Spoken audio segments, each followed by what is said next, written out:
अस्सलामुअलैकुम 11 न्यूज़ के साथ मैं हूँ रिया चौधरी। नुमाइंदा खसूसी सुबह सिंध राना मोहम्मद शाहिद की रिपोर्ट के मुताबिक वज़ीर आज़म शहबाज शरीफ ने कहा कि पाकिस्तान को अमरीका और ईरान मुज़ाकरात की मेज़बानी का शर्फ हासिल हो रहा है और अल्लाह ने मुल्क का वक़ार बुलंद किया। आसिफ अली जरदारी और बिलावल भुट्टो जरदारी की काविशों को भी खराज तहसीन को काबिल तहसीन करार दिया। वज़ीर आज़म का कहना है कि खलूस और नेक नियति के नुक्ते पर सियासी अस्करी क़यादत मुत्तफ़िक रही और ये क़यादत यकसो थी और हमेशा रहेगी। उनके मुताबिक अगर अल्लाह को मंजूर ना होता तो ये मुमकिन ना था। ताहम फ़िलहाल इस जंग के शोले 2 हफ्तों के लिए बुझ गए और उम्मीद है कि ये हमेशा के लिए ख़त्म हो जाएंगे।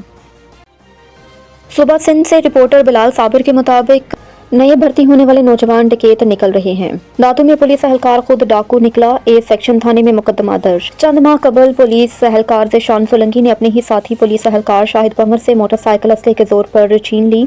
डकैती के इल्ज़ाम पर मकामी वडेरे की पंचायत जुर्म साबित होने पर फैसला सुना दिया गया। फैसले के तहत ज़ेशान सोलंकी पर जुर्माने आयत मगर रकम अदा न की गई।